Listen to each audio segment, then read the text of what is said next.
Oi pessoal, o vídeo de hoje é uma compilação de vários vídeos gravados ao longo de alguns meses. Eu encomendei umas placas de uma variante do projeto Ômega MSX e documentei parte do processo de montagem. Todos os guias e equipamentos que eu usei ao longo do processo eu vou colocar na descrição do vídeo. Aqui, se você gostar do vídeo, aprendeu algo novo ou quiser fazer alguma pergunta ou questionar o que eu fiz durante o processo de montagem, assina o canal e deixa um comentário aqui embaixo que eu respondo. Abraço!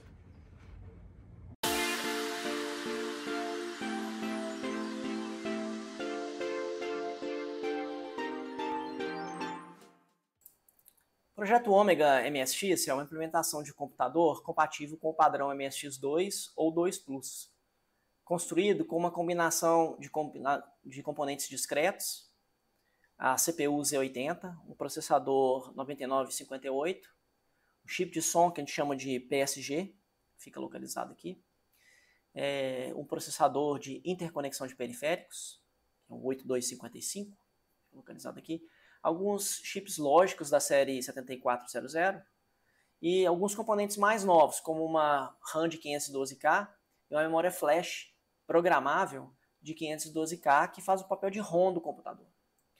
O Ômega também tem 128K de memória de vídeo e alguns dispositivos lógicos programáveis bem simples, baseados na GAL 16V8 ou ATF 16V8, a gente chama de SPLD. E esses chips eles fazem a lógica de controle, a lógica básica de controle entre os diversos circuitos integrados que fazem parte do computador. O projeto original ele foi criado pelo Sergei Kizelev e ele está disponível, é um projeto open source, está disponível no GitHub. Qualquer pessoa pode, com conhecimento básico de eletrônica, pode baixar os arquivos que a gente chama de arquivos Gerber e enviar eles para a produção das placas de circuito impresso. E aí você pode comprar os componentes no fornecedor de componentes da sua preferência e montar o computador. Alguns componentes são mais fáceis de conseguir, outros são mais difíceis, especialmente os componentes originais que são usados no MSX, especialmente o V9958 e o codificador de RGB e alguns outros que são um pouco mais complicados de conseguir, mas tudo está disponível nas lojas aí na internet. Tá? Essa placa aqui em especial, que a gente está olhando hoje, é uma variante do projeto Ômega. E ela foi criada por um membro da comunidade de MSX de codinome Merlin KV. É uma placa também open source, ela também está disponível no GitHub e a gente pode baixar e montar, tá certo? Ela é uma atualização do projeto original e inclui algumas melhorias. Por exemplo, ela tem a capacidade de utilizar até 4 ROMs de 256K diferentes.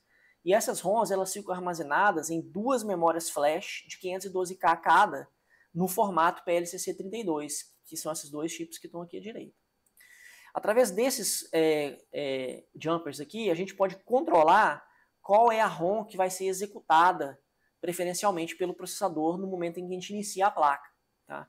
E isso permite uma flexibilidade, eu posso ter aqui até 4 ROMs, e aqui, por exemplo, eu tenho nesse primeiro chip a HALT e a ROM CBIOS, e aqui eu tenho as 2 cópias da ROM MSX2 NTSC. Bom, além disso, essa placa também permite que eu tenha, por exemplo, conectores para instalação do botão de liga e desliga. No projeto original do Ômega, a gente tem que soldar debaixo desse conector aqui de barril. Né? Permite que eu alimente um drive de disquete. Eu tenho aqui linha de alimentação separada para IFM PEC. Então eu posso utilizar desses diversos conectores para incrementar a minha placa de uma maneira mais simples do que no projeto Ômega original. Além disso, essa placa, essa variante aqui do Merlin KV, ela tem alguns componentes SMD. Tá? Então, aqui atrás da placa, todos os componentes, todos os resistores e todos os capacitores cerâmicos, eles são no formato SMD 1210. Então, essa placa ela é uma boa opção para quem está querendo aprender, querendo começar a trabalhar com eletrônica de superfície, SMD, e podemos começar soldando esses componentes SMD, que basicamente são resistores e capacitores cerâmicos que ficam aqui desse outro lado da placa. De acordo lá com as instruções do repositório dessa placa, tem algumas melhorias também que foram feitas nos parâmetros de roteamento da PCB. E isso resultou numa imagem de vídeo um pouco melhor e um áudio um pouco mais claro, né? Mas a ideia é analisar isso e é um dos objetivos aqui do vídeo de hoje. Eu vou com vocês aqui no passo a passo, não para soldar a placa, porque basicamente é super simples, né? Basicamente tem que tomar cuidado com a orientação dos componentes que tem polaridade, etc. Mas não tem desafio nenhum no processo de soldagem da placa. Mas a gente vai acompanhar aqui o processo de teste das diversas etapas até que eu consiga fazer o computador funcionar. E aí a gente vai passar aqui pelos passos que estão documentados lá no site do MSX Makers, que tem esses testes de fogo, né, onde a gente vai executando pequenos passos e agregando mais circuitos integrados na placa até que o computador funcione. Bom, essa placa aqui, apesar dela ter essas melhorias, ela ainda continua implementando exatamente as mesmas funcionalidades da placa original do Projeto Ômega. Né, assim, em geral, né? Eu tenho essas coisas a mais, mas basicamente em geral é um MSX2, nesse caso aqui um 2 Plus, porque eu vou estar colocando o 9958. Mas ele tem basicamente os mesmos circuitos integrados, apenas algumas variantes aqui como de pacote. Né? Como vocês veem, eu já soldei toda essa placa com todos os soquetes, todos os resistores, todos os capacitores cerâmicos e eletrolíticos, inclusive os SMDs que estão aqui do lado de baixo da placa. Né? E além de todos os conectores também já foram colocados na placa. Tá? E eu não vou gravar, como eu disse, tudo isso de novo. É básico. São as dicas que todo mundo já conhece aí. Soldar primeiro os componentes de menor perfil, ter calma, usar fluxo, especialmente nos componentes SMD, né, que essa placa tem na parte de trás. E sempre lembrar de limpar o resíduo de fluxo quando terminar a solda. Né? Bom, isso daí. Nessa placa aqui também eu já realizei todos os testes básicos. O que são os testes básicos? Eu verifiquei se as tensões em todos os pinos dos soquetes que estão relacionados com o GND ou 5 volts, né? No caso eu não estou ainda gerando 12 volts aqui nessa placa. Eu testei todos para ver se todos estavam ok. Tá? E para esse processo, sempre como referência eu tenho o site lá do MSX Makers, que tem, por exemplo, uma imagem que tem exatamente os pontos onde você deve medir para garantir que a placa esteja fornecendo as tensões adequadas em cada um dos pinos onde você vai encaixar os circuitos integrados. Tá? E aí também, como vocês podem ver aqui, no caso dessa placa, dessa versão da placa aqui, eu já coloquei alguns circuitos nela. Né? Quais são esses circuitos? Eu estou pronto para realizar o primeiro teste de fogo lá, como explicado no site da MSX Makers. Esses testes, como eu disse antes, eles são super recomendados, porque você consegue montar a placa em fases, ao invés de colocar todos os CIs e depois ficar tentando achar problema na placa, tá? Fazendo troubleshooting. Óbvio que dá para fazer assim também, mas aí você vai gastar muito mais tempo, porque esses componentes que a gente utiliza nessa placa, eles são conhecidos por apresentar problemas, tá? Por exemplo, especialmente o 9958 e o CXA1645, eles são alvo de muita falsificação. Então, o 9958, como vocês veem aqui, ele é um chip que ele não tem aquela marca, aquela saliência na parte de cima dele. Ele está aqui de cabeça para baixo, porque toda a orientação da placa é nesse sentido. Ele tem uma bolinha para indicar qual é o pino 1 dele.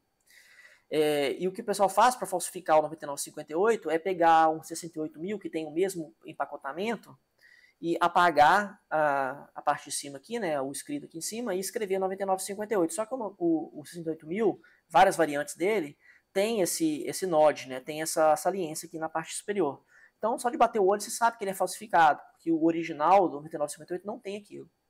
E o CXA, né, o encoder RGB, ele tem uma peculiaridade que ele praticamente reflete a luz, tá? Ele é bem polido aqui na parte superior dele, tá?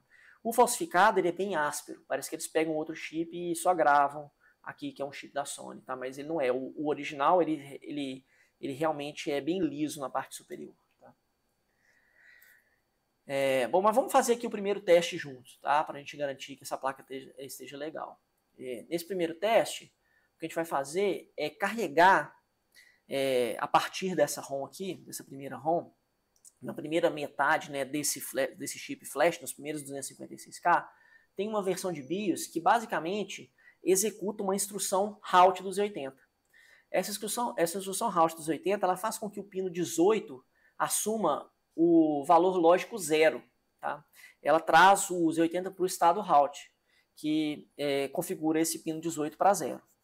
E quando a gente executa qualquer outra ROM de BIOS, ele não executa a instrução Route, então o pino lógico 18 ele fica com o valor lógico 1, ou seja, próximo de 5 volts. Por que esse teste é importante? Esse teste é importante porque ele vai nos dizer se o Z80 está capaz de executar a instrução. Tá? Se ele é capaz de executar o Route e trazer o pino para 0, a gente sabe que pelo menos ele está executando instruções, então ele em princípio estaria ok.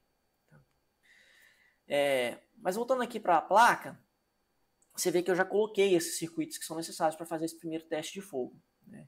Então eu tenho aqui o VDP, o 9958, né?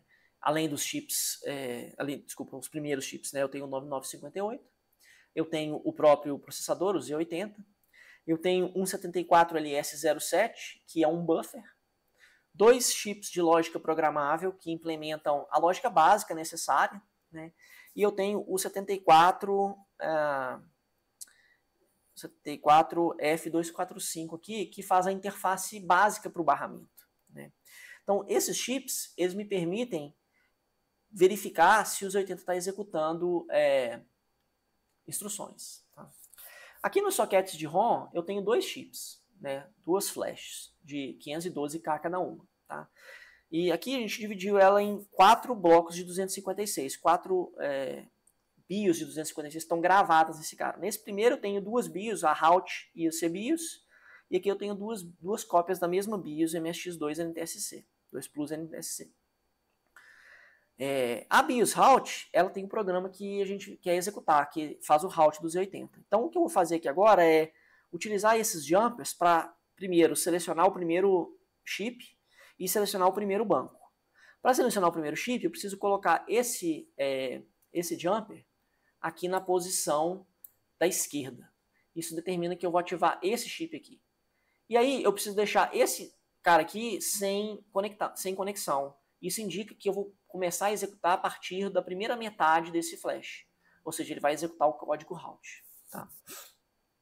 Aqui, pessoal, eu estou usando a minha fonte de bancada, tá? Para alimentar a minha placa. Tá? E a minha fonte de bancada ela está configurada para 5.3 volts e no máximo de 2 amperes. Tá? Por que ela está com 5.3 volts? Uma curiosidade que eu tenho aqui para vocês do ômega é que esse ômega ele não tem nenhum regulador de tensão explícito aqui na entrada da alimentação dele. Tá? Então, ele é muito sensível à qualidade da fonte que você utiliza. Tá?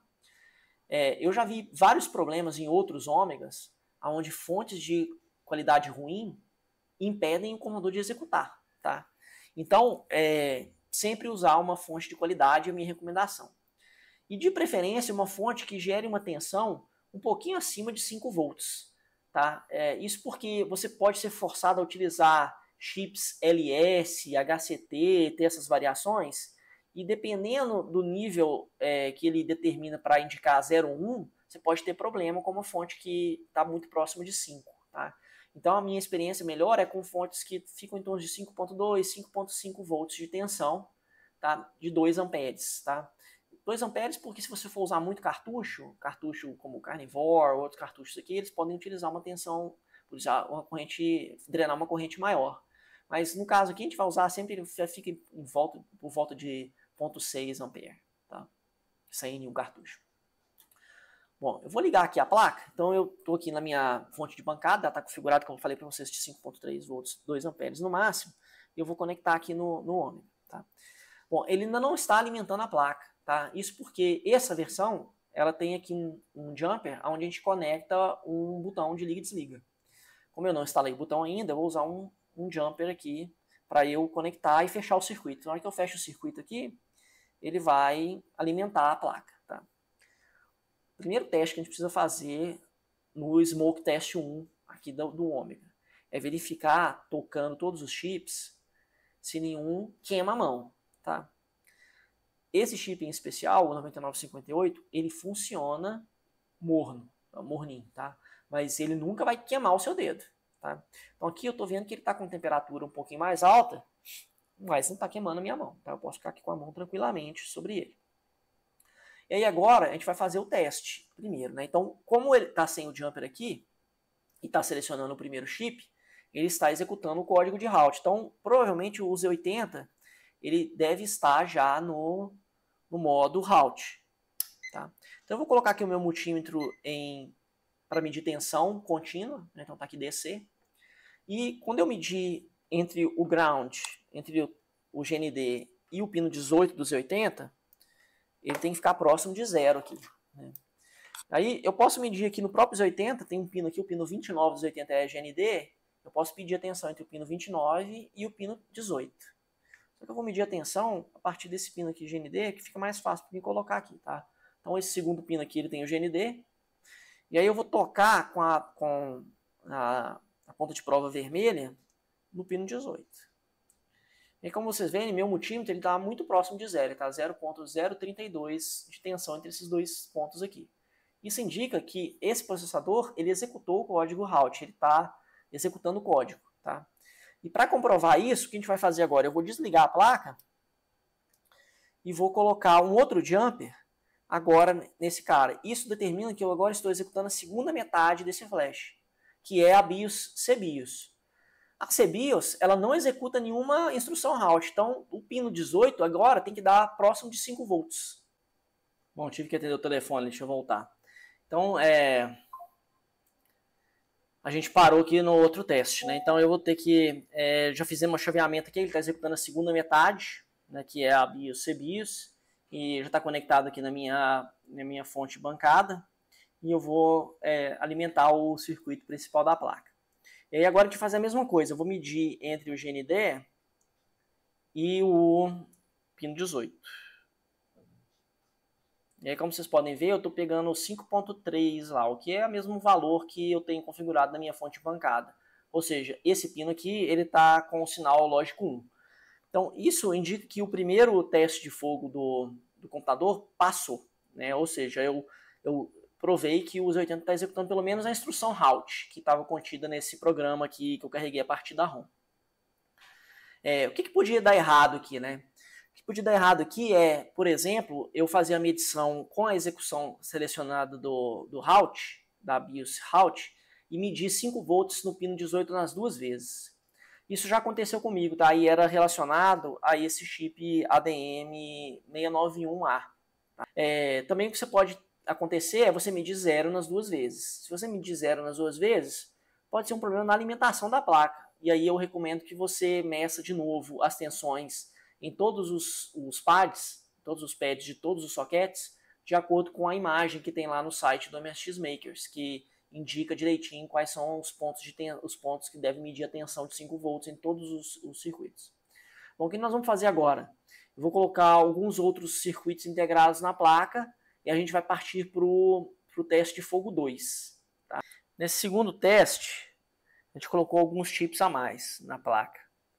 Um deles foi o CXA1645, que é o codificador, um encoder RGB.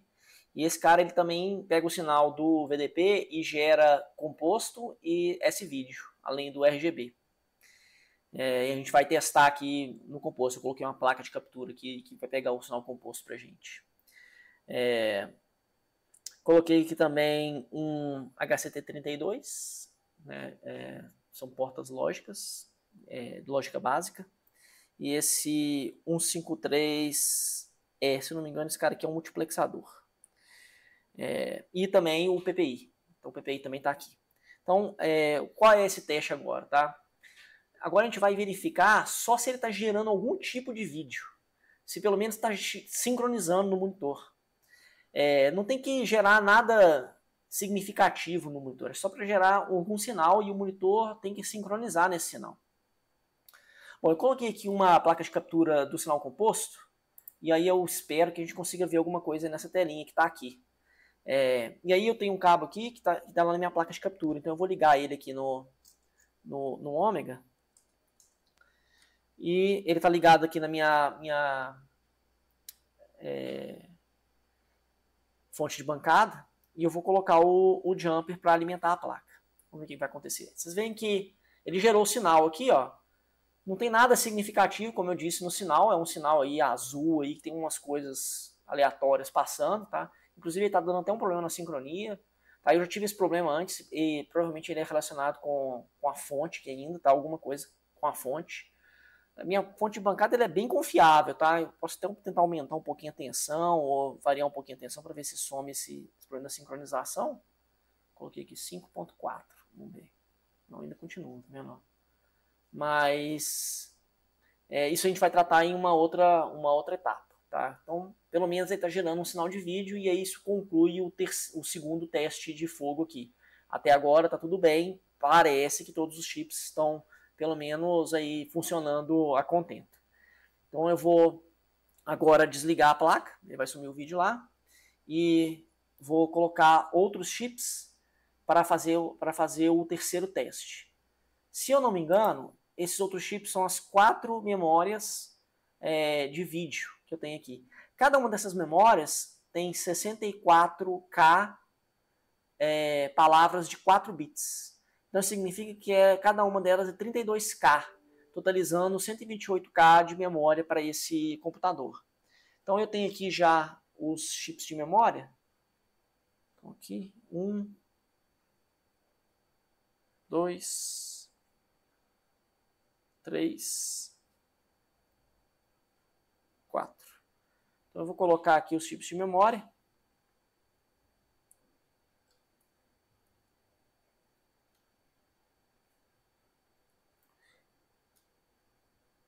Primeiro. Segundo.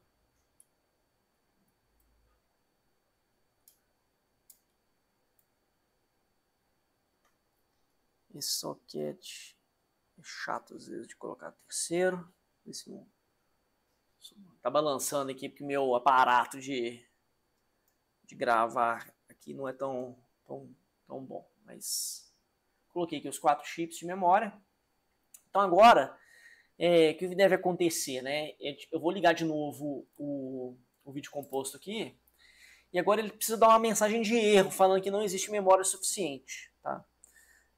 Então eu vou conectar aqui a alimentação da placa, vamos ver o que vai acontecer.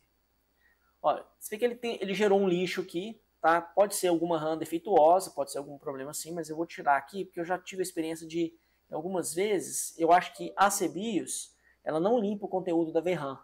Então ele pega o que tem aqui na memória e joga no vídeo lá de uma vez. Mas às vezes ele dá... Ó, eu sei que ele está escrevendo alguma coisa aqui em cima, aqui nessa posição aqui, deixa eu ver se eu... não, aqui dá, tá muito ruim. Aqui assim. Não dá pra fazer não. Ele tá colocando alguma coisa aqui em cima, que era onde devia estar escrevendo o erro da memória. Vamos. Mas parece que essa RAM, que alguma desses tipos de RAM aqui tá com defeito.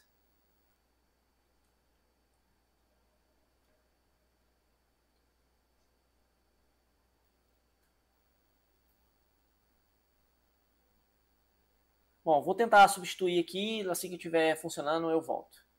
Deixa eu fazer fora da câmera que fica mais fácil para poder fazer. Bom, pessoal, troquei aqui uma memória e ele parou de dar aquele problema lá. Bom, então são 4 bancos de 64 com 4, né? Cada um 32K bytes, então 128K bytes de memória de vídeo. E aí esse é o comportamento esperado, ele tem que mostrar ali memory not found. Quando tá dando esse flick, que eu ainda vou ver o que é, pode ser alguma coisa no circuito de sincronização, né? Mas pelo menos ele está mostrando a mensagem ali. Deixa eu ver se quando eu ligar novamente, ele continua mostrando, está mostrando um lixo na RAM, na VRAM. mas está bem mais estável agora. Então, pelo menos está mostrando ali error memory not found.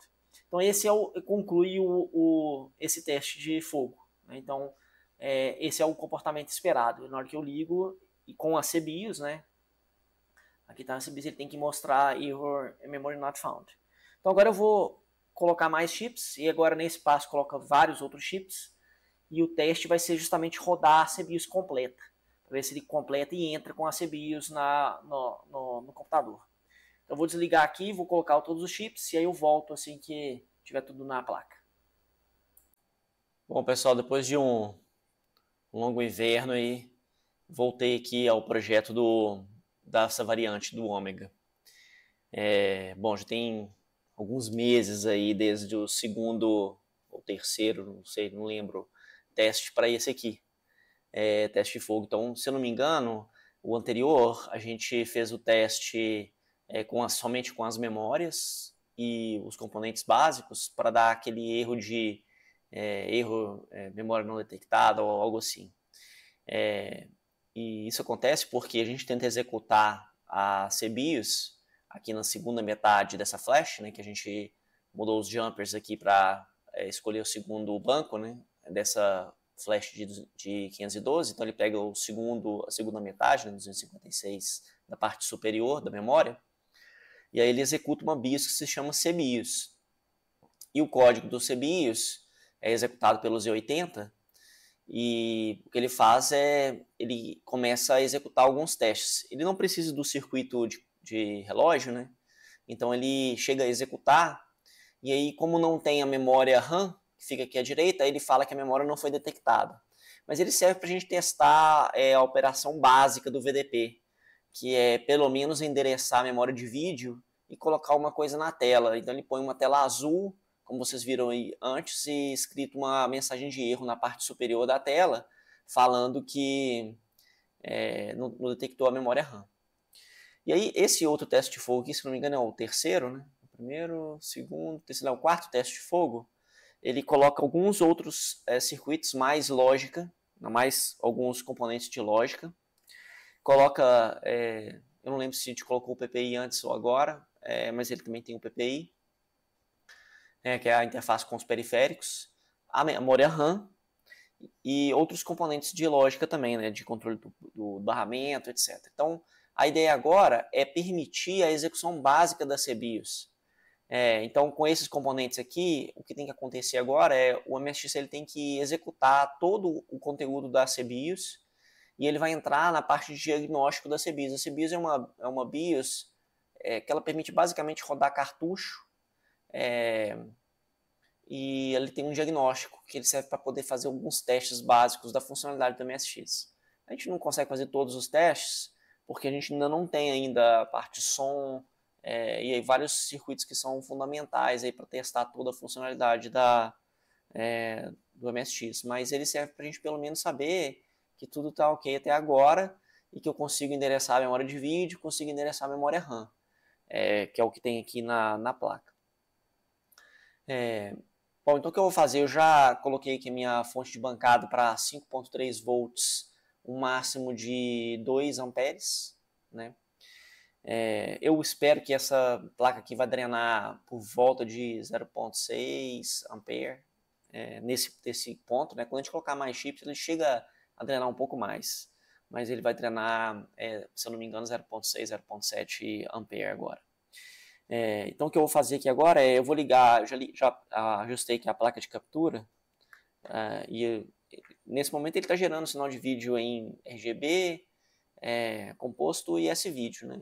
Então vou capturar o S-vídeo, porque no final aqui eu quero também capturar alguns pontos com o osciloscópio e mostrar para vocês algumas medidas básicas para, se vocês tiverem problema, principalmente com o VDP, que vocês consigam saber aonde medir algumas coisas com o osciloscópio no VDP, principalmente clock, né? E atividade, obviamente. Mas então eu liguei aqui o S-vídeo e eu vou ligar também a fonte. Então, eu tá aqui, já coloquei o adaptadorzinho. Vamos ligar aqui. Deixa eu chavear para a tela que mostra o MSX também, para a gente conseguir acompanhar. Bom, então vocês estão vendo que executou a CBIOS, e aí ela fica girando em loop. Então ela vai entrar, ó, tá vendo que tem o MSX Diagnostics, e aí ele já entrou aqui no diagnóstico normal. Bom, eu estou sem teclado, então eu não consigo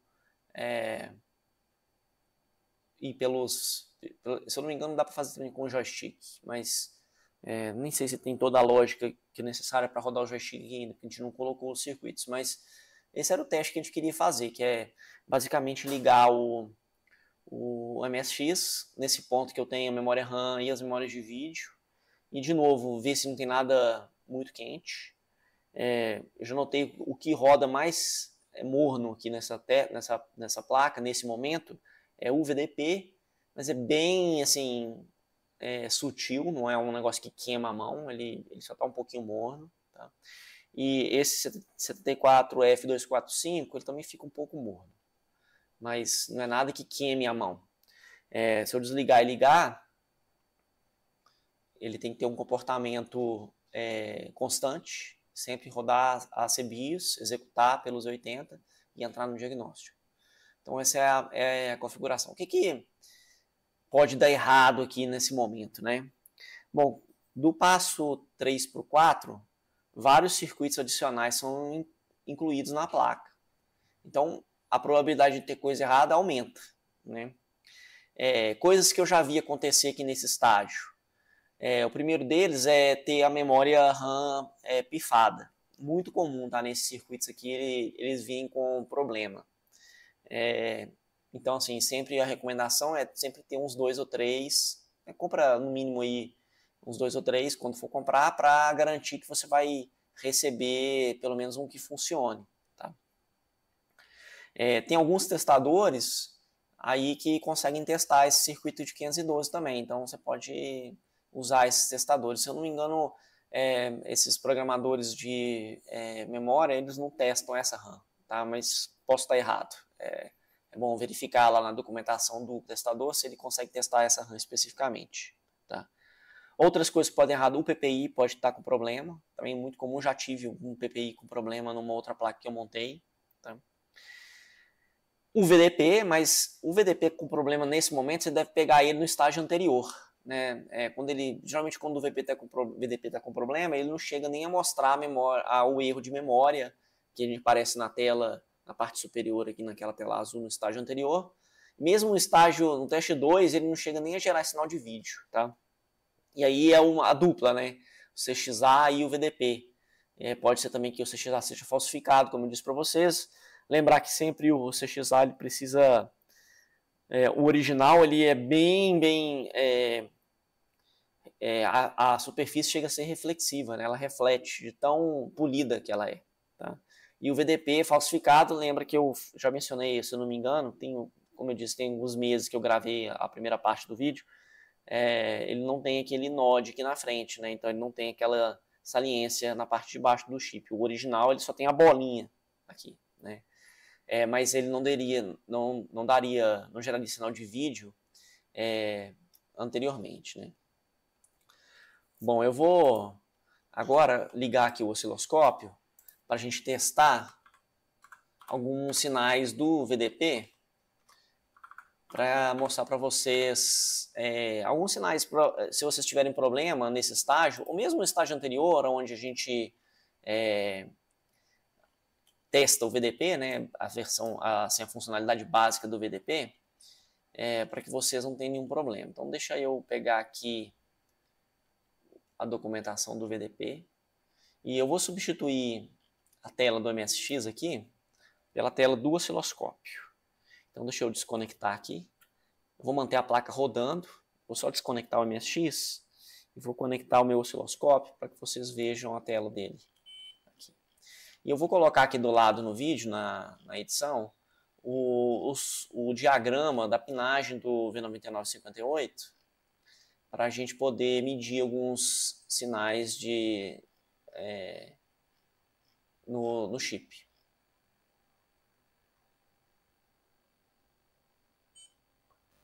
Tá aí. Deixa eu subir a linha base de referência para 0. A gente vai ajustar ela porque dependendo do que a gente for medir. E aí agora, eu vou desligar o MSX só para evitar de não dar nenhum curto, mas a gente liga ele novamente. Vou ligar aqui o terra o ground do osciloscópio aqui num ponto onde tem ground na placa. Deixa eu liberar aqui a ponta de prova. E agora a gente vai medir alguns pontos aqui da placa, tá? Deixa eu usar de referência aqui. Eu vou colocar, como eu disse, a pinagem para a gente ver. Então, onde a gente precisa medir aqui para chegar à conclusão que ele está funcionando normalmente, tá? O primeiro são os pinos 2 e 3, tá? Os pinos 2 e 3, eles geram algum... Deixa eu ligar o MSX novamente. Não liguei ainda. Agora... Ok? Então, os pinos 2 e 3, eles têm que gerar um sinal, se eu não me engano, de 10 MHz. Vamos aqui no pino 2.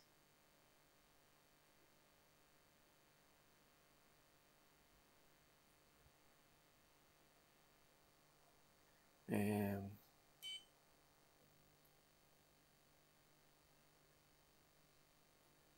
10.7 no pino 2. Então, esse é o comportamento normal. Tá? Deixa eu fazer o trigger no...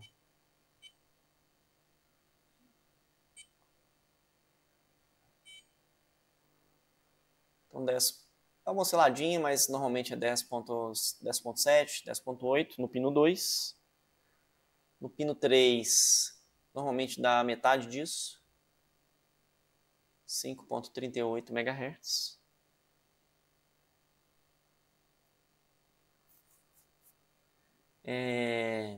O C-Sync, que é o pino 6, 2, 4, 6. O C-Sync ele tem que dar 15.7 kHz. Tá? Um problema que eu já peguei também nessas placas não sei se eu cheguei a gravar isso antes, mas nos primeiros testes que eu fiz nessa placa, acho que nessa placa mesmo, dava a cada 3 segundos dava uma perda de sincronia no monitor. Vocês veem que periodicamente ele muda um pouquinho aqui mesmo no osciloscópio vocês veem isso. O problema era essa rede resistiva, tá? O sinal de clock ele passa pela rede resistiva e ela estava com um problema, ela não estava dando 10 mil ohms, 10 k ohms em todos os pinos. Eu tive que trocar uma rede resistiva dessa, tá? E aí ele parou de dar esse problema. O H-Sync, que é o 5, ele também é um sinal de 15.7, mas ele é invertido. Então, vocês veem lá, ó, 15.7 do pino 5 tem esse comportamento, e o do pino 6 ele tem esse outro comportamento, né? Então, um é negativo do outro. Aqui,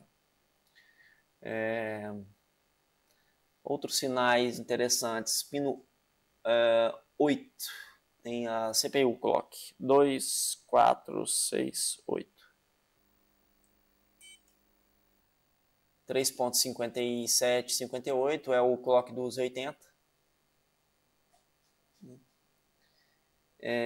Pino 9, que é o reset, tem que estar em alto. Então, vocês veem aqui, ele está com 5 volts, 5.02 volts. Lógico 1. O que mais eu posso medir aqui para vocês verem? Acho que o 64 eu não vou conseguir medir, porque é o sinal que vem do oscilador. Esse daqui eu não consigo medir.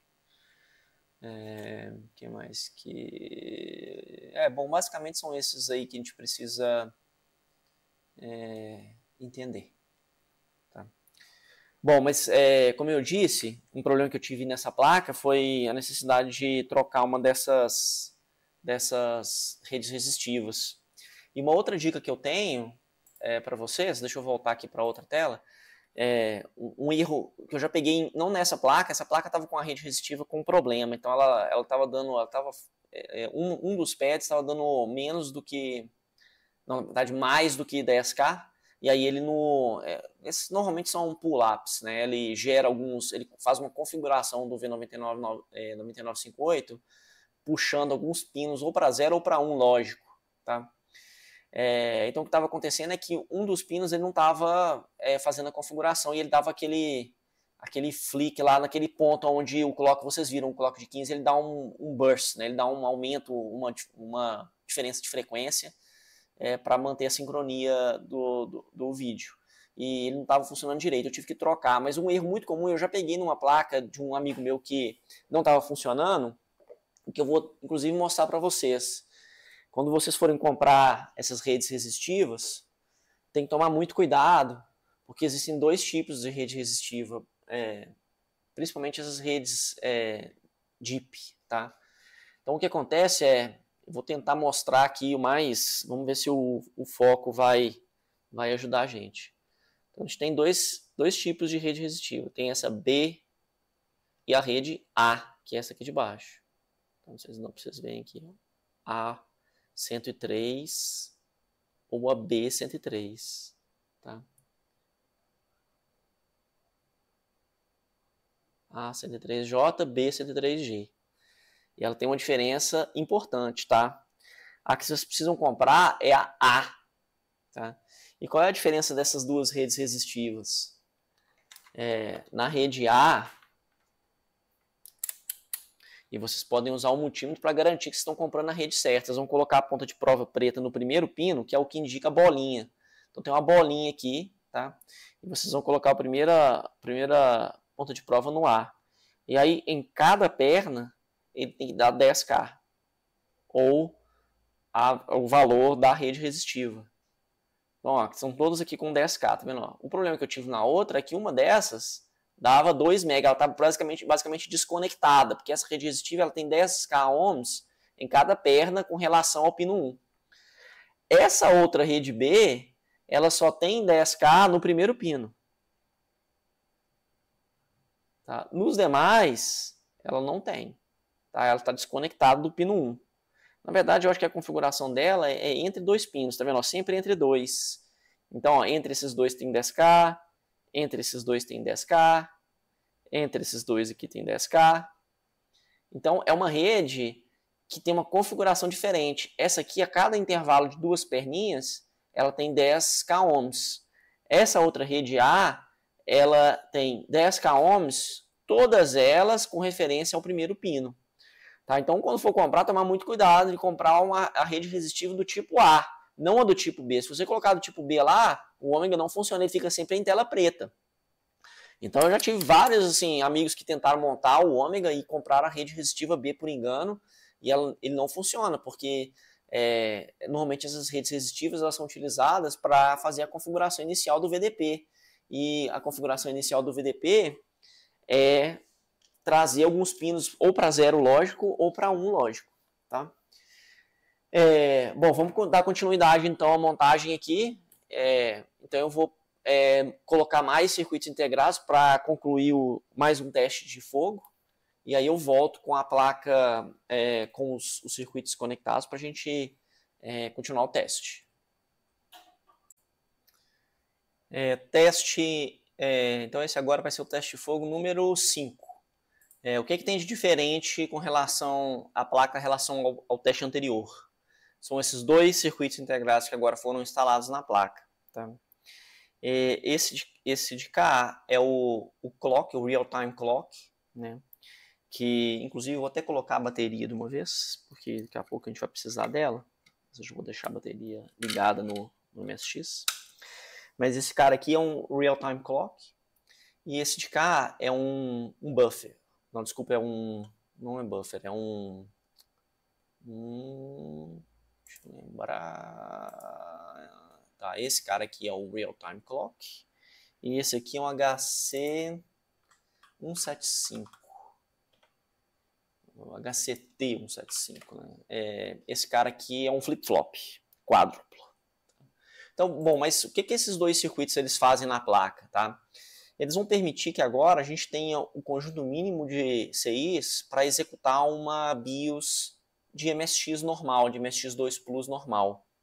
E aí agora entra no nosso projeto o segundo flash que eu tenho aqui. E por isso que essa placa é interessante, porque eu consigo chavear entre essas 4 ROMs, né, essas 4 BIOS. Né? Então agora a gente vai chavear o MSX para rodar a primeira metade do segundo flash. Então o que eu vou fazer? Eu vou mudar esse jumper para a posição da direita. Então ele está na esquerda, o que significa que ele está selecionando esse chip. Agora nós vamos mudar ele para a direita, ele vai selecionar o segundo chip. Então eu vou tirar ele daqui e vou passar ele para a direita. E aí, nessa flash, eu tenho a mesma cópia, a mesma ROM nas duas metades. Tá?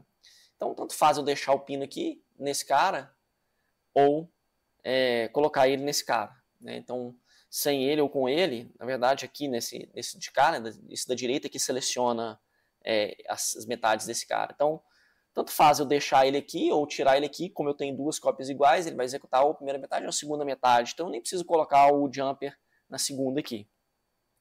Bom, nesse momento, o jumper da primeira, ele tanto faz, porque esse cara controla a primeira ou a segunda metade desse chip. Como eu estou selecionando o segundo e não estou selecionando mais esse, tanto faz o jumper que eu deixo aqui. Mas nesse cara vai fazer diferença, porque a primeira metade é a segunda. Mas no nosso caso, como eu tenho a mesma cópia nas duas posições, tanto faz eu deixar o jumper aqui ou tirar ele, vai funcionar do mesmo jeito. E essa BIOS, ela já é uma BIOS padrão de MSX2. Então ela tem já o Microsoft Basic, o MSX Basic. Então o nosso teste ele tem que rodar o MSX, aparecer o logo e cair no Basic. Né? E aí a gente vai saber que esses dois circuitos integrados estão funcionando corretamente.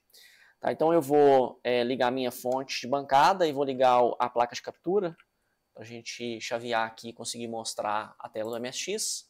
Tá aqui no canto superior direito, eu acho. E aí eu vou colocar aqui o jumper. Vamos ver o que vai acontecer. Beleza, ele já caiu no logo do MSX, vocês viram que ele detectou os 512K de memória RAM, e aí ele já caiu no BASIC normal do MSX. Bom, eu não tenho teclado ainda, então eu não posso testar, escrever num programinha, etc., mas o nosso teste aqui foi legal.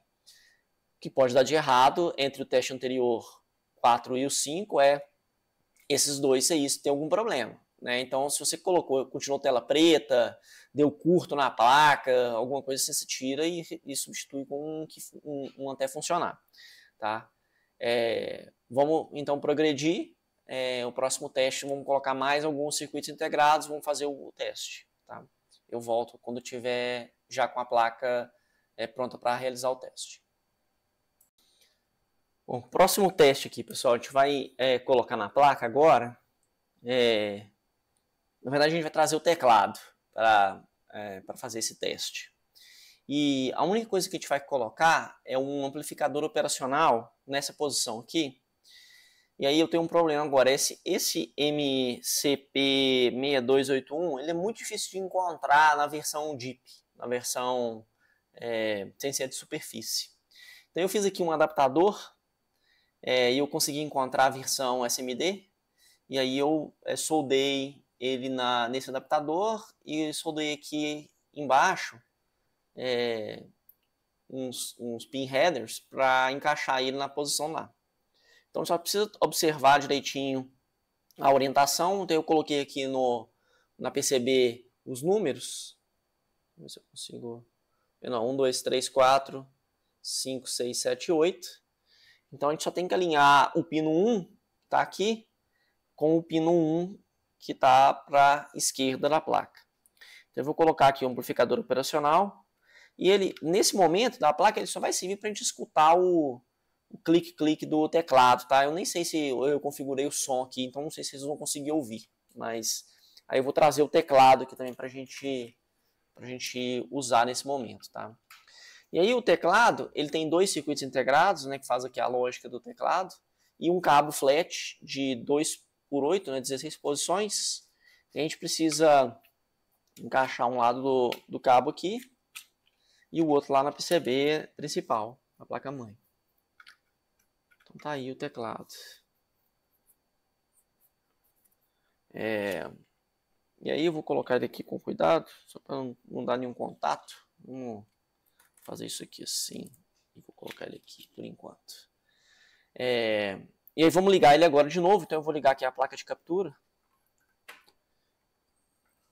E antes de eu ligar ele, deixa eu chavear para a gente ver. E aí a gente... Bom, tem que entrar no MSX Basic e permitir que a gente pelo menos use o teclado. Então ele entrou lá. Caiu no Basic. E aí, vocês veem que o teclado já está funcionando.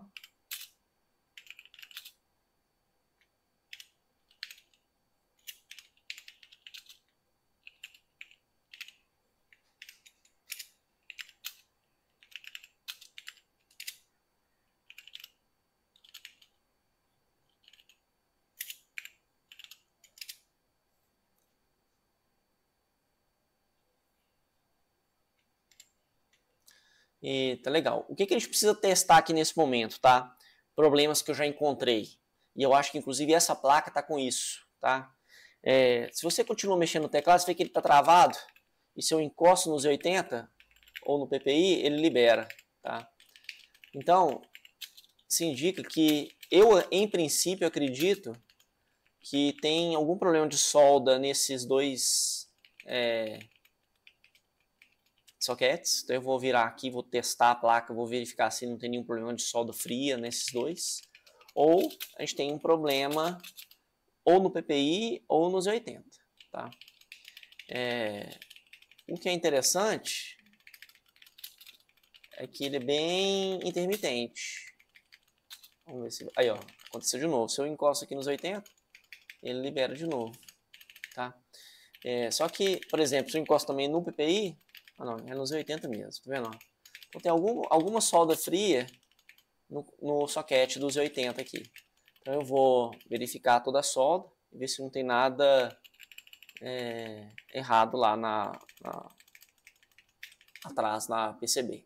Tá? Mas esse é o teste que a gente tem que fazer. Então o teclado tem que estar funcionando, né? E tem que ter o clique-clique, mas eu não configurei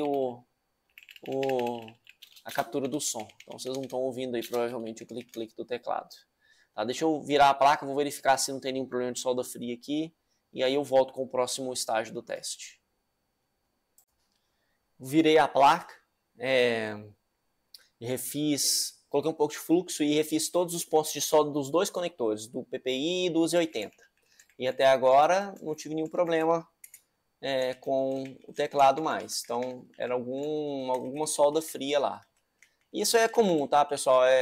Assim, eu coloquei no microscópio, tem um microscópio aqui, não consegui achar nenhum ponto que não estava soldado, não, mas às vezes mesmo com cuidado, você deixa algum ponto que não dá uma boa conexão.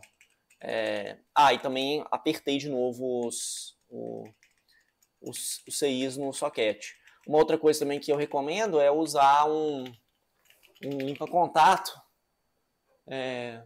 Como eu tenho esse daqui, um Deoxyd D5, ou mesmo esse outro que é mais simples, nacional, também faz o trabalho que a gente precisa aqui, mas só para garantir que ele esteja fazendo um bom contato ali nos pontos onde precisa ter contato no socket, tá? Entre o CI e o socket. Mas até agora tá tudo legal. Então vamos continuar. Vou colocar mais circuitos integrados e eu volto para a gente continuar o teste. Hora de testar o som. Então, o que foi feito aqui desde o último teste? Vocês lembram que eu coloquei o meu adaptador aqui com o amplificador operacional e a gente não pôde testar o som de clique do teclado. O que acontece é que eu sou engenheiro, né? Não sou youtuber, então eu não me familiarizei muito aí com como capturar o áudio, mas eu acho que agora vai funcionar. Eu liguei aqui o meu áudio na placa de captura junto do sinal do S-Video. Pelo menos nos meus testes aqui eu consegui escutar o som de volta. Vamos ver se vai gravar. Coloquei aqui alguns circuitos, alguns CIs lógicos. O PSG, tá aqui o chip da Yamaha, né, o YM2149F. E aqui também eu tenho 3... Bom, também são os circuitos da família 74, mas esses caras aqui, se eu não estou enganado, vamos verificar aqui o que eles são. Esse é o... Bom, esse cara aqui é um 74 LS02. Até na especificação fala que é para colocar um HCT02, mas eu não tenho HCT02 aqui disponível. Então eu coloquei um LS e eu fiz os testes aqui iniciais e eu vi que funcionou. E aqui eu vou pegar um HCT74. 74. Esse cara é um flip-flop... são duais. São três duais flip-flops que estão aqui na placa também. Então nesse momento o PSG já deve funcionar. Então eu consigo dar um play e tocar Dó, Ré, Mi, por exemplo. Tá? E também vocês vão conseguir escutar o clique do teclado em teoria aqui. Tá? Então vamos ligar o teclado de volta aqui.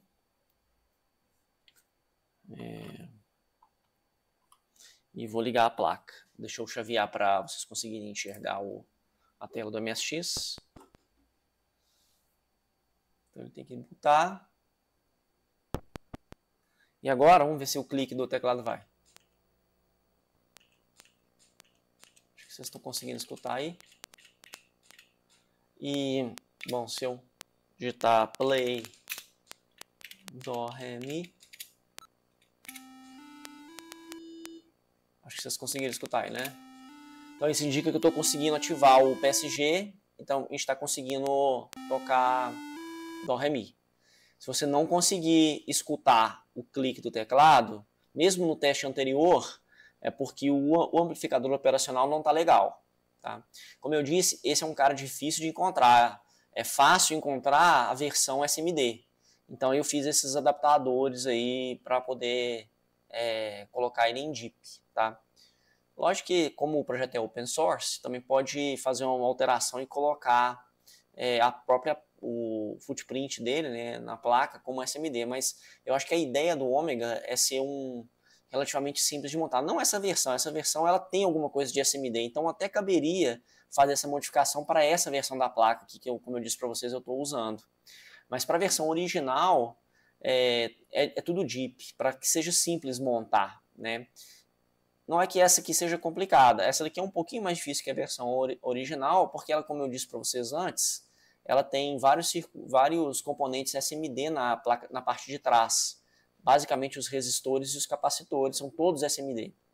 Mas é o SMD mais fácil de soldar, que são os componentes relativamente grandes. Esse daqui é um SMD que já é um outro estágio, ele é um pouquinho mais difícil, mais chato porque o pitch dele é menor, né? Mas ele é relativamente simples também. Então, mas com esse adaptador aqui a gente consegue fazer funcionar sem problema.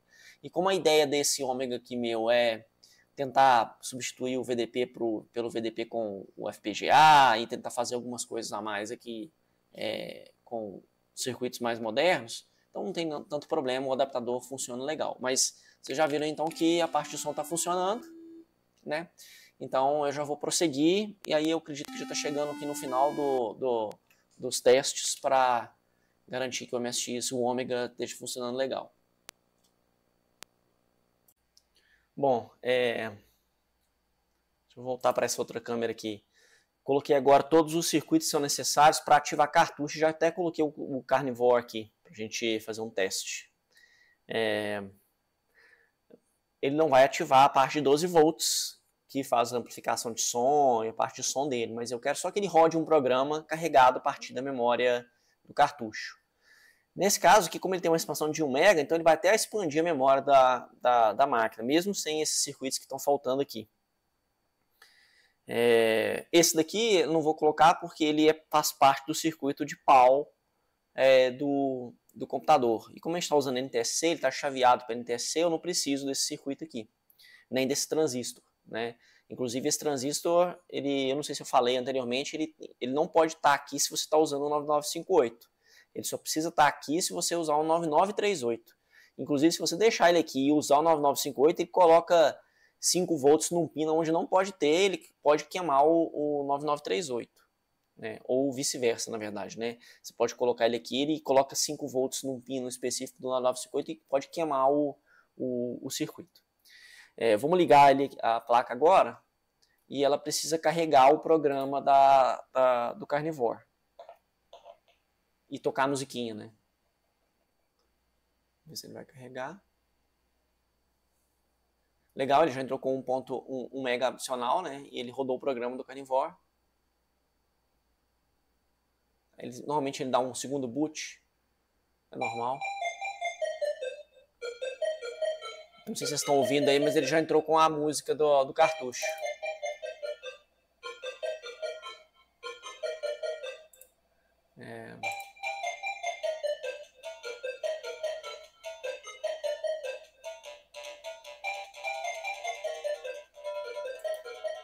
Eu acho que está entrando pelo microfone, mas vocês estão conseguindo escutar.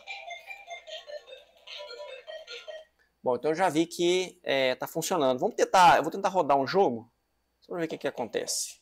Deixa eu ligar o teclado. Vamos colocar a placa aqui um pouquinho mais para cá.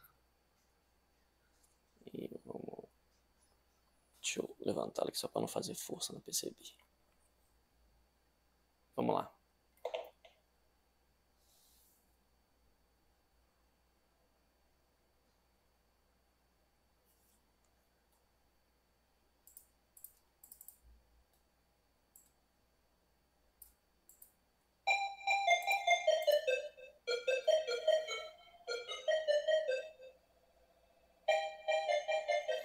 Já sei porque vocês não estão escutando, porque eu tenho que chavear aqui. Agora sim.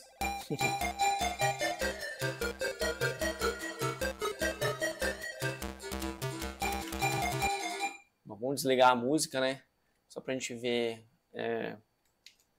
O teclado tá funcionando, óbvio, a gente já tinha testado antes. Vamos rodar um joguinho de MSX1, só para garantir que esteja funcionando na parte básica aqui. Vamos ver. Já rodou o jogo aqui já.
Então, bom, vocês já viram aí que mira não é meu forte. Bom, tudo bem. Agora acho que é a última etapa. Vamos colocar o resto dos 6 que estão faltando e fazer o último teste aqui.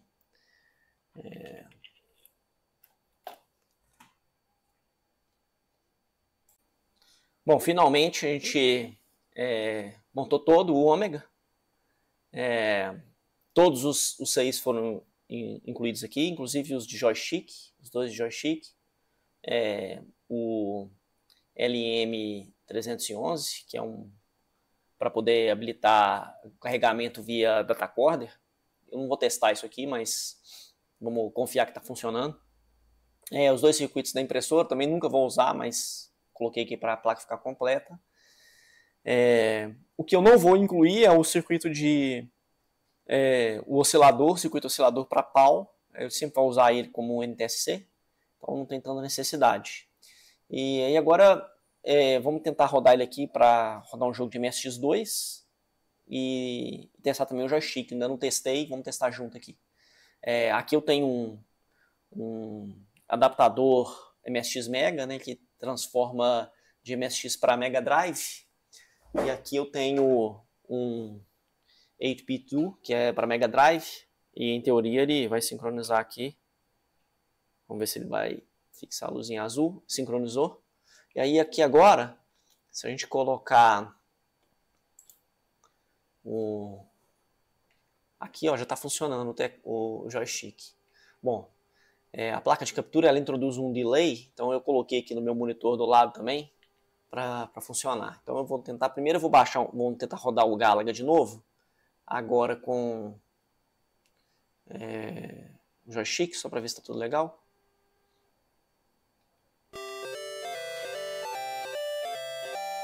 Bom, eu tentei configurar o som um pouquinho mais baixo para vocês conseguirem ouvir minha voz, mas bom.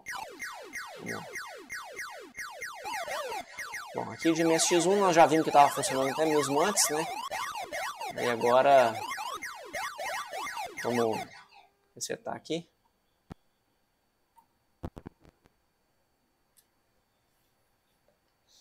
E vamos tentar carregar agora um jogo de MSX2.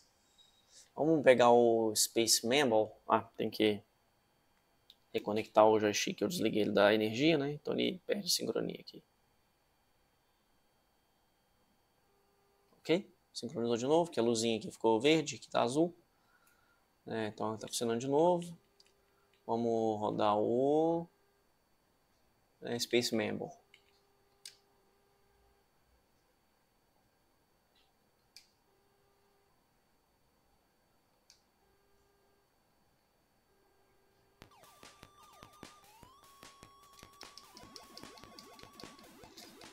Aí agora é o seguinte, né? O som deve estar bem baixinho, porque o da Carnivore ele é estéreo, né? E não está em 12 volts aqui ainda. Eu tenho que colocar uma plaquinha que fica aqui, que ela faz um step up de 5 volts para 12 e alimenta a placa aqui para poder entrar com o som SCC. Então, o som que vocês estão ouvindo bem baixinho é SCC e ele está vindo pelo Soundin. A Carnivore tem o SCC, né? Então está colocando pelo Soundin, mas não está amplificando o som, porque o amplificador ele precisa dos 12 volts. Então a gente tem que colocar uma plaquinha de 12 aqui. Eu acho que eu até tenho essa plaquinha aqui. Eu não sei se ela tá com os pinos já certinhos para poder gerar 12 volts ali para o cara. Vamos tentar achar aqui a placa no meu estoque. Deixa eu ver. 12 volts. Step 12 volts. 1.15. Deixa eu ver se eu tenho alguma que já tá com a solda. 1.15. Essa daqui, ó, 12 volts. Só que o que a gente tem que fazer aqui, ela tem que entrar desse jeito, ó. Ela fica assim. Bom, deixa eu colocar aqui na outra tela pra vocês verem. Ou assim também pode. Eu vou ter que soldar aqui 4. Bom, a gente pode fazer isso aqui junto. Soldar para ela gerar os 12 volts aqui para a plaquinha do Carnivore. Vamos colocar ela desse jeito aqui mesmo. Então deixa eu setar tudo aqui para a gente soldar junto. 2, 4, 5.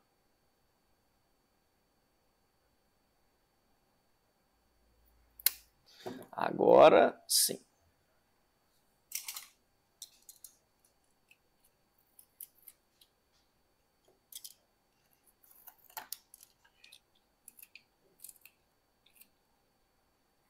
Ok.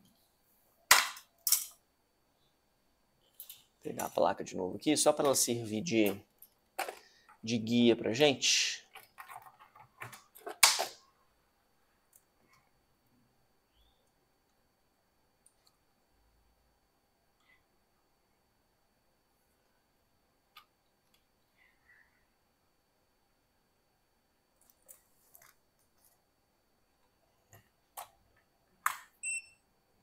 Soldar só o primeiro, acertar ele.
Então agora eu vou tirar o carne voz só para garantir que que ele esteja gerando os 12 volts e a gente vai medir os 12 volts.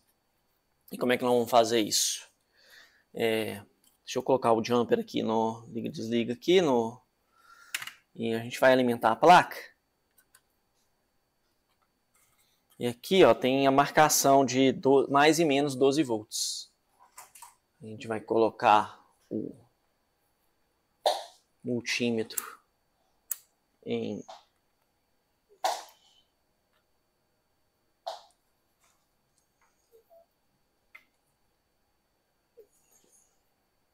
tensão contínua. E aí vamos encostar aqui nos dois. Aqui vai ter que estar 12.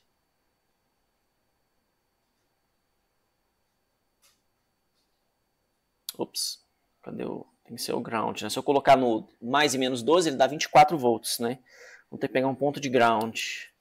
Então, vou pegar esse ponto aqui de ground. Eu acho que aqui está com ground. Vamos colocar aqui, vai dar menos 12. Menos 12,72. E aqui vai dar mais 12,29. Tudo bem, tem uma diferença, mas não tem problema. Que é 12 que a gente precisa. Do lado de cá também a gente tem a mesma coisa. No outro slot. Menos 12.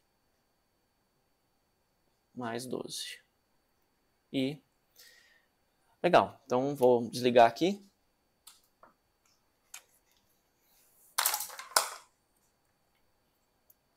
Então agora eu tenho 12 volts para o cartucho.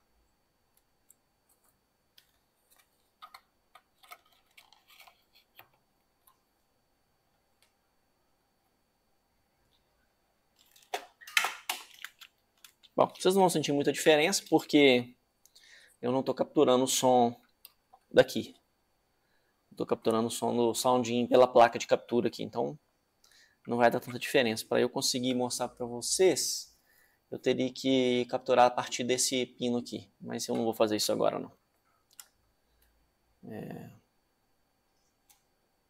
Vamos ver se entrou aqui. Legal, já está até no... Bom, carregou o cartucho. Como está sem o guia, às vezes ele não encaixa aqui na posição certa. Ok. Vocês precisam disso daqui. E eu aqui.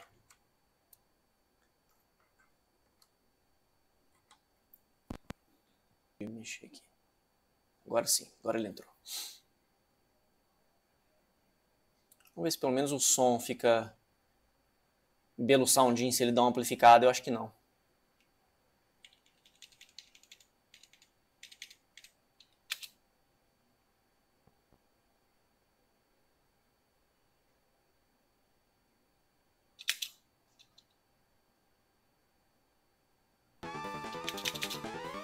Bom, não sei se fez alguma diferença para vocês aí. Acho que sim.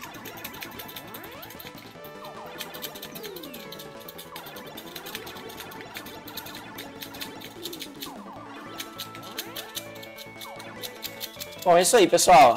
Montamos um ômega aí desde passando pelos todos os testes de fogo, né? E tá aí, tá o computador funcionando. Aí agora eu vou gravar depois mais 2 vídeos. Um eu vou substituir o 9958 pela placa Tang Nano.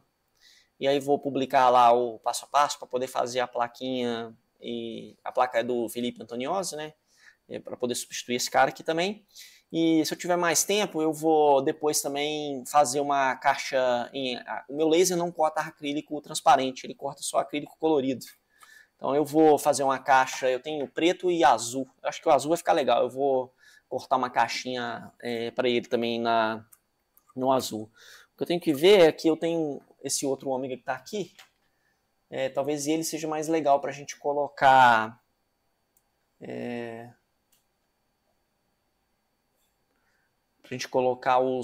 o substituto do V9958. Talvez eu deixe esse daqui numa placa original mesmo, e aquele outro ali eu faço as modificações que preciso fazer. Mas é isso aí. Obrigado por assistir aí o vídeo, gente. Um abraço.